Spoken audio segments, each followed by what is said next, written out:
Hey everyone, welcome to another episode of Flying with Spurts.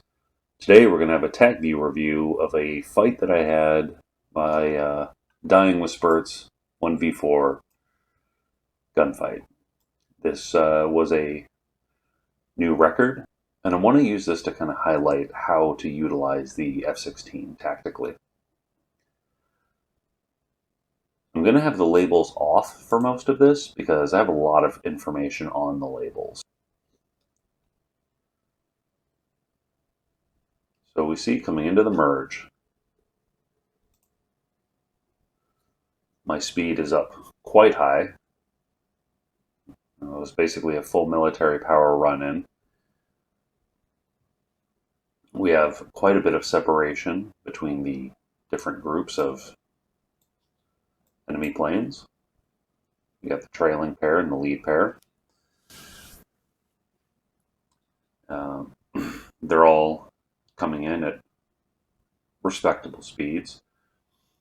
And I seem to notice a tactic where the Ace AI, when has this many aircraft, will choose someone to be the bait. We'll see how that plays out.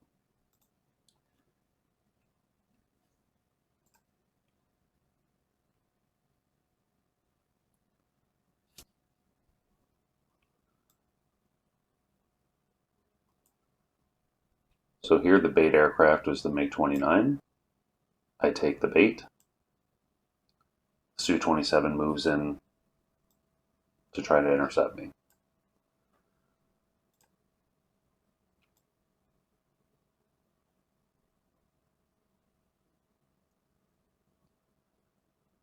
My aggressive maneuvering to get on the tail of the MiG effectively shakes off the flanker.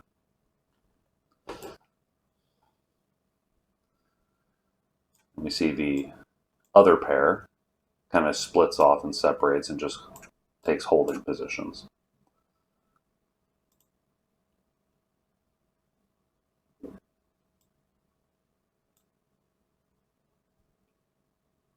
And splash. Now one thing that I do kind of take an issue with, low AOA. He's not even trying to get away from me. If he had tightened down his turn, this would not have been an easy shot. Although I suppose looking at his turn rate and radius wasn't too dissimilar from mine. He could have made it worse, though.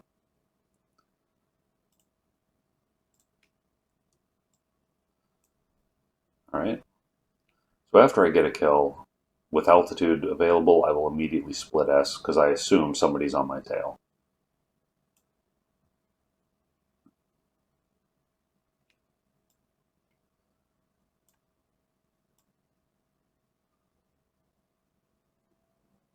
Not sure who I'm going for here. I may have seen this Su-27, and I'm trying to maneuver to get onto him.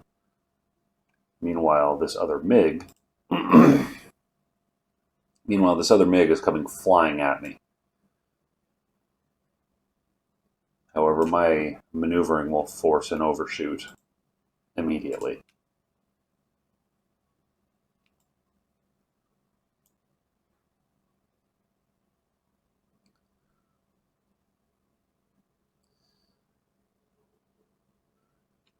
So now here we are, a quick barber pole, and I have two enemies on my tail.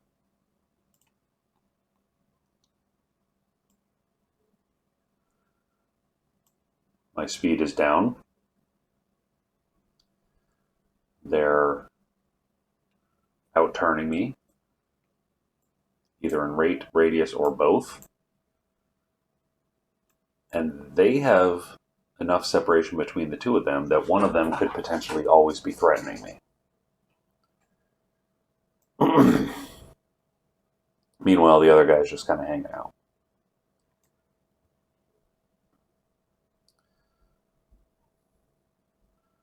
So this is a situation where the F-16 pilot has to have the discipline to lighten up his pull in order to gain energy.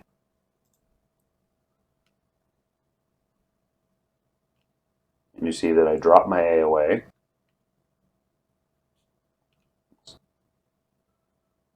That's it.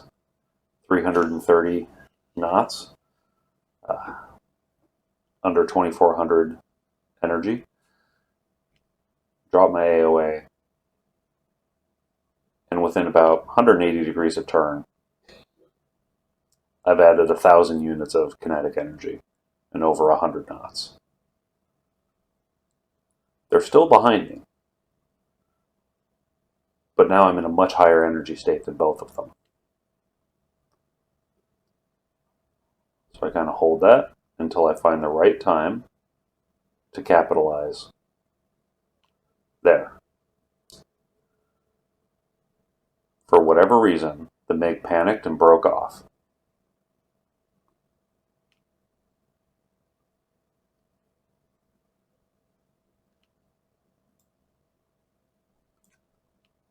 He set himself up as the new bait, which I take. And now we can see, again, Sukhoi is trying to get on my tail.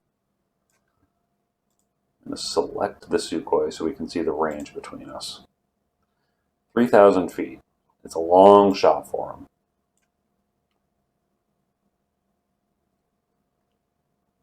The MiG does his best to try to get away from me, but it doesn't work.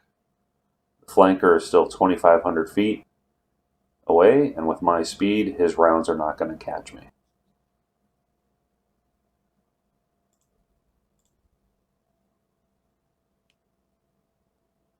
Again, split S, because I know he's back there.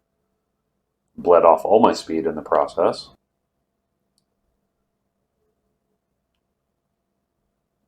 So now I'm trying to build it back up.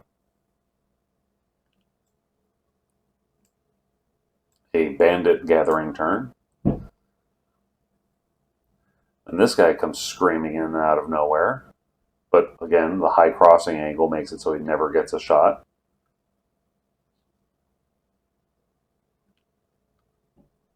Did make me panic and tighten down my turn too early, though.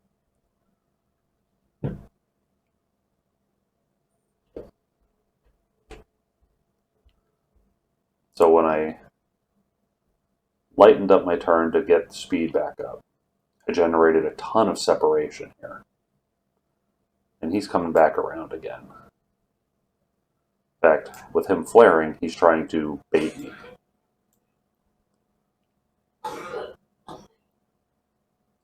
I tighten down my turn.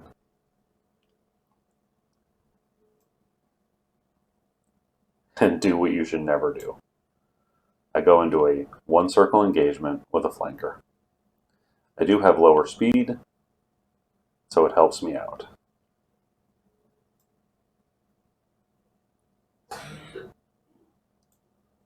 And it forces the other guy to overshoot again.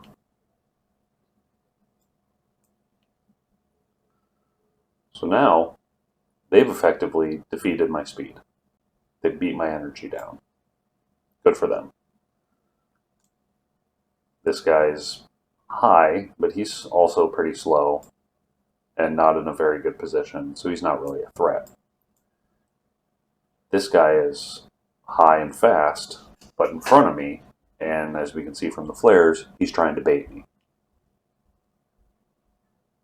I oblige and tag him in a head-on pass.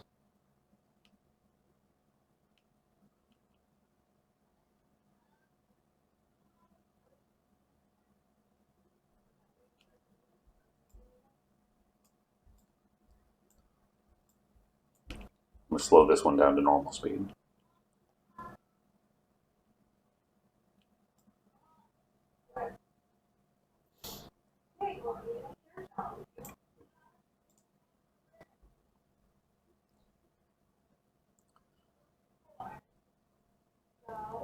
So we can see that at 2,700 feet, this is a bit of a long shot, but we're closing. so I take it.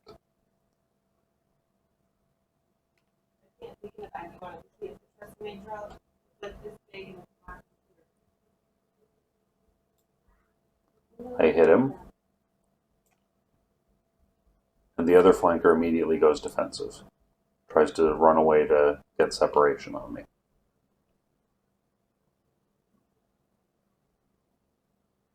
And if we look at, start about 2,000 feet apart, and he does separate. It's 4,000 feet of separation.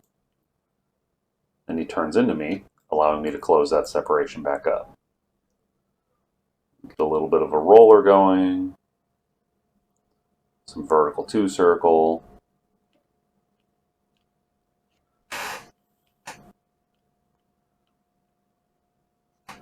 And in spite of his aggressive turning, he's out-turning me completely. But because of the distance, I'm able to cut inside the turn, get the shot, and there it is. 4 Ace AI aircraft dropped in 6 minutes.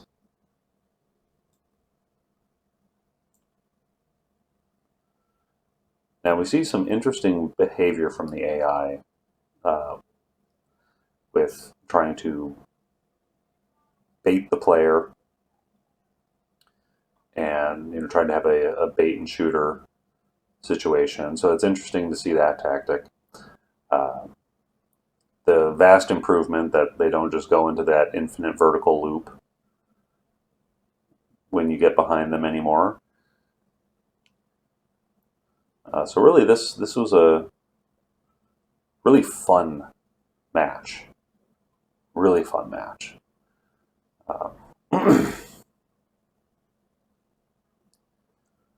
And it definitely shows how a patient F-16 driver can overcome quite the challenge.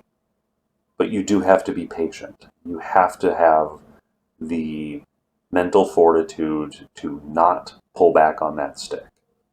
I have another fight doing the same situation in an F-14A, something that is not an energy monster like the F-16. So we'll go ahead and we'll have a look at that, see how that one went. Now this is not the one that I want to show you, but I'm going to show it to you anyway, just so that you know that the AI, if you notice, the AI never really shot. Well, they can and they will. I made a terrible first pull, some bad decisions.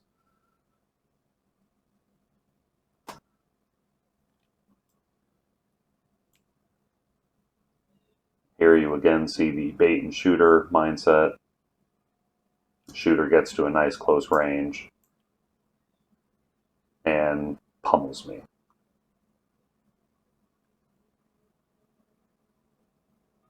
Multiple shooters line up and they just tear me apart. They declare me dead and go to fly away. Okay, this is the match I wanted to highlight. So again, we see the standard separations. We see that I'm coming in a little fast, and the rear group here is going slow, but they are having an internal separation within each other. You see the MiG is again beginning the role of bait by flaring already.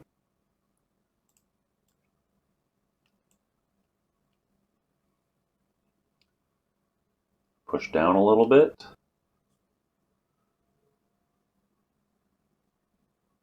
And really try to carry some energy across this first turn. More so that I have more to bleed.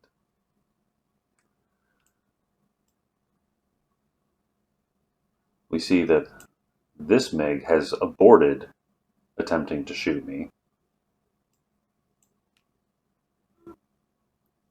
You see he's basically trying to track me here, and he peels off. Because I have lost so much speed that now there was a closure problem. coming in at 600 knots.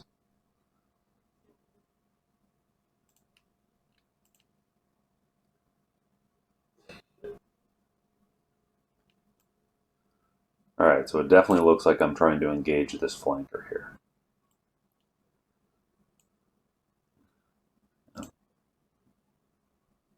I will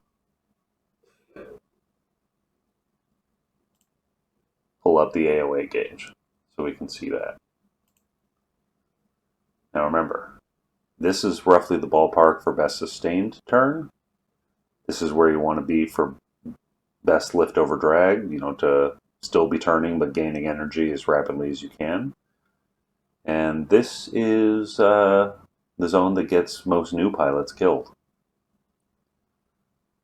This is also the zone where a Tomcat will outturn a Hornet in terms of radius. So we see I'm trying to do an energy sustaining turn until I cross with this guy.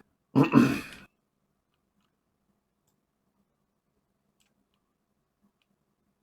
I pull hard, come around and try to cut inside his circle.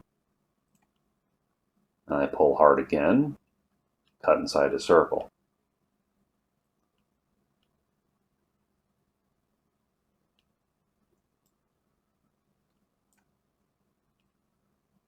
Spurts, why are you doing this? You're bleeding off all your speed. I sure am. You see, I'm at 366 knots.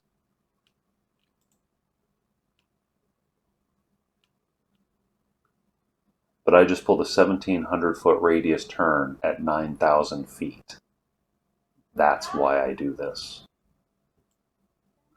Nothing is going to outturn that radius.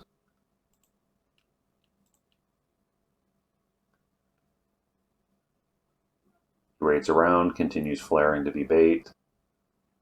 I keep my nose on him. I'm slow. He tries to set up his alternate bait. These guys can't figure out who's going to come try to shoot me.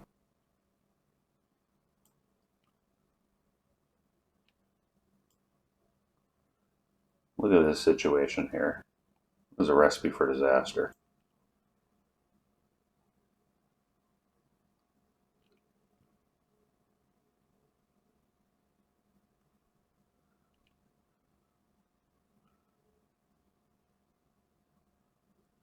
Oh wait, hang on. There's something great here. Let me go ahead and put these on for now. So I'm in an F-14A, not a B. I've been turning hard. I've lost a lot of speed. I'm down to 190 true, 170 indicated. My speed is bleeding. I'm going to slow down the time compression. I'm trying to keep my nose on this guy. Not working out so well for me. He's pulling into me, and I'm not ready for that. So we're still 8,700 feet above sea level. Look at this turn rate. Look at this turn radius. How am I doing this? I'm actually wondering if I had dropped my big boy flaps at this point. I did that a few times throughout this mission. And then I probably pulled them up. But okay, time to get some speed back.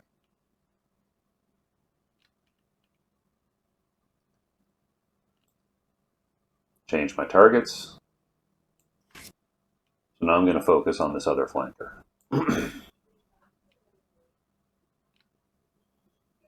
What? Jesus. Tomcats! 200 knots indicated. 27 degrees degrees per second turn rate. 1,000-foot turn radius at 5,000 feet. Without the flaps.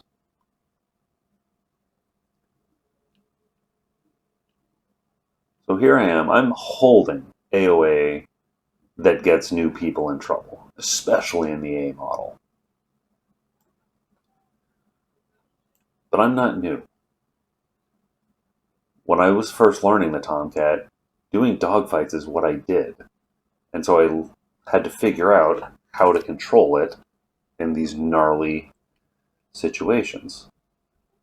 So I roll with the rudders, even at this speed. Look at this guy coming down from orbit. Oh man. Yeah. Yeah, these guys did not plan out their attacks very well. This guy is just trying to dive down from on high, goes, oh man, there's a ground down there, and he has to abort his attack. Oh. Okay, here we go. Right here. So I get a call out from Jester that my speed is under 200 knots. I'm nose high, and I'm in a fairly level turn. Put down the barn doors.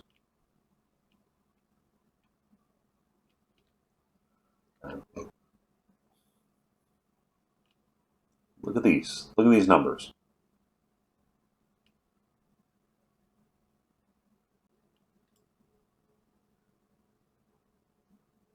Hornet's not touching that. Nothing's touching that.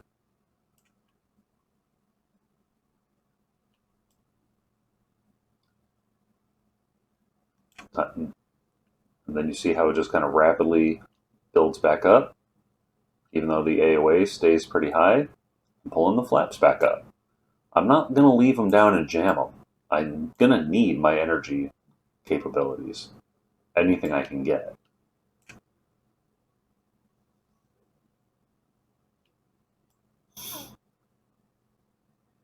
Drop them back down for a second, pull them back up, drop them down, pull them up. Constantly paying attention to my speed and my nose position. Oh, look, here comes this guy for another screaming in shot. He's just not able to make it work. All right, speed up the time compression again. Floating up on this guy, zap him.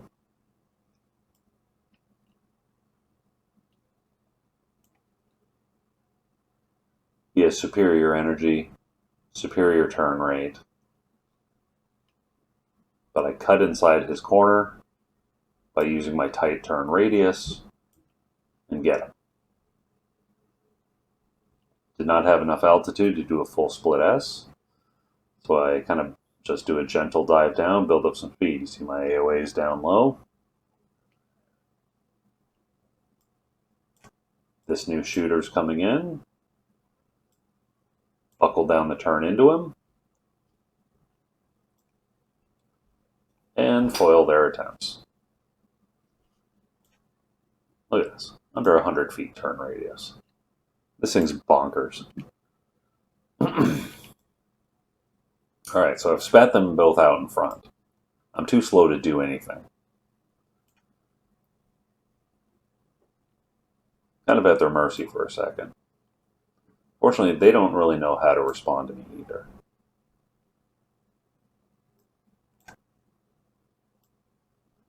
This guy begins baiting. But sure, he's got a huge energy advantage. However, he turns here. Why does he turn? He should have kept climbing away from me. Would have given this guy more time to reposition onto my 6. But by turning, he's basically just giving me a big platform to shoot at. Barn doors, low speed.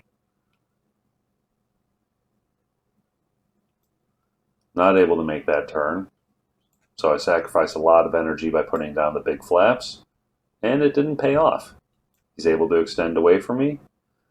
Hopefully this guy's shot got screwed up, though.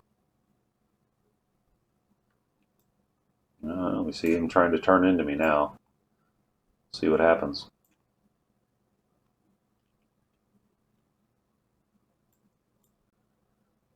Well, here's what happened. I was able to get my nose on this Meg and take him out.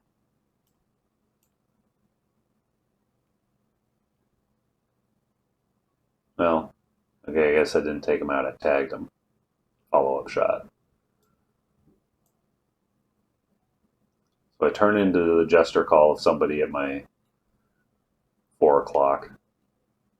See him. He's baiting. What is this guy doing? Whoever's in charge of the AI, there's great improvements. There's still work to be done.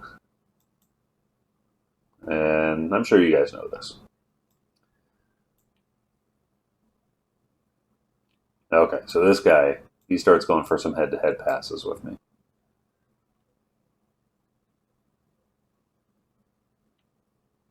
And we're going to see a trend here of me making hard 180s and him just extending away from me.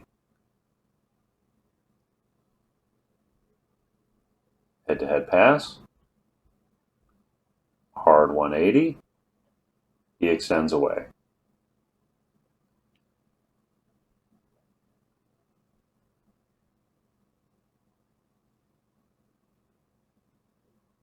The one time he didn't extend away,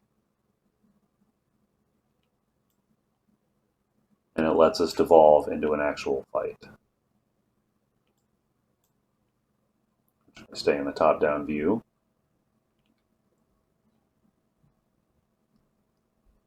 Look at that turn rate he's got. He's got his speed up, high G, high turn rate. I have no speed. He's crushing me on energy. But I have radius. I have alpha.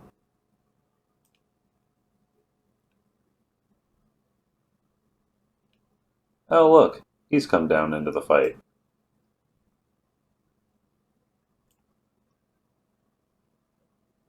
Just in time for me to tag that Sukhoi. Now, sadly, I will never finish this guy off. I assume he's dead.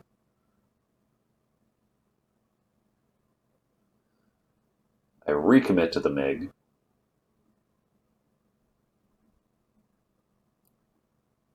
A little zappy zap.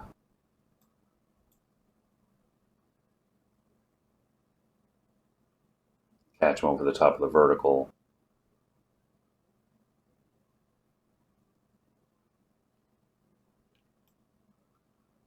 At this point I realize the flanker's still alive.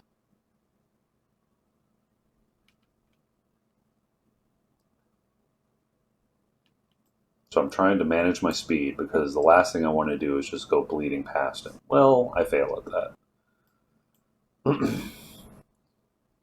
I try coming in from the top so that I get a better aspect on him. I fail at that too. Pretty sure my gun counter was already reading 0. These 17 rounds are the last rounds I have. I hit him with 1. Not enough to kill him. So, we each go on our merry way.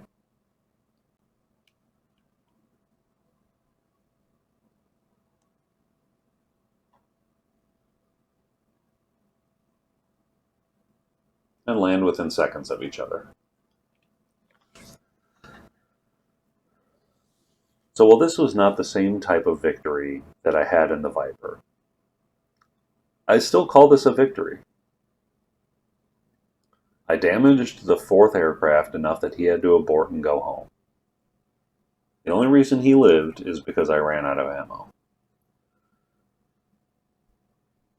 And I had to use entirely different tactics and thought processes compared to the F-16. Well, the F-16 takes discipline in knowing when to not pull the stick all the way back into your lap. My thought process in the Tomcat is to go ahead and pull that stick into my lap as often as I feel that I need to.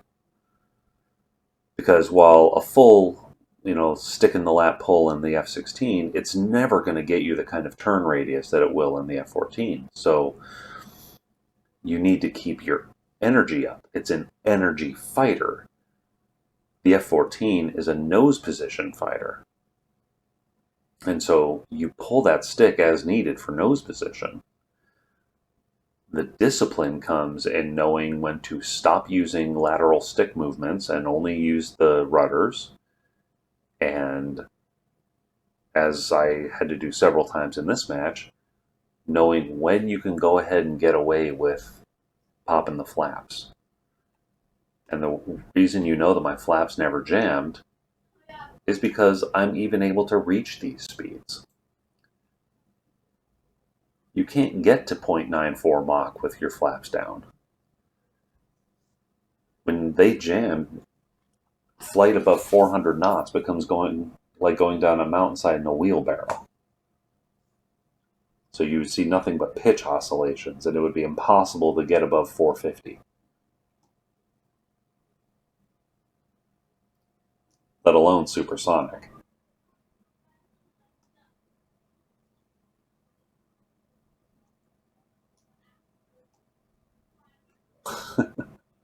Which, that's one thing to put into perspective. At the end of this match, I had so much excess fuel remaining, but I could do a supersonic run back to base. So I hope that maybe this gives you guys some insights into how to utilize different types of fighters and how they can both be effective against the same enemy. You just have to know how to use them. It takes practice. And believe me, when I started with both of them, I was sucking with both of them. You know, I started off thinking, oh, well, this is the F-16. I can just pull that stick in my lap and the limiter is going to protect me. No. I had to learn to be patient. While in my early times in the F-14, I pulled the stick into my lap and, oh, stalled, snap rolled, oops, ripped the wings off, uh-oh. Realized, hey, this thing doesn't have any flight control limiting system on it. I need to be careful. So then I started doing all my flights between 10 and 15 degrees angle of attack. And I did better. I wasn't losing control, but I also wasn't really able to gain position very well. It wasn't until I learned to get comfortable in between that 20 and 30 AOA units that I really felt like I understood the Tomcat. Well, hopefully you found this educational and possibly even entertaining. If you enjoyed this video, hit the little like button down there. If you haven't subscribed yet, go ahead and subscribe. I put out a video once every week or two, so it's, I'm not going to be bombarding your feed. Don't worry. But yeah, thanks for watching, and I'll see you next time.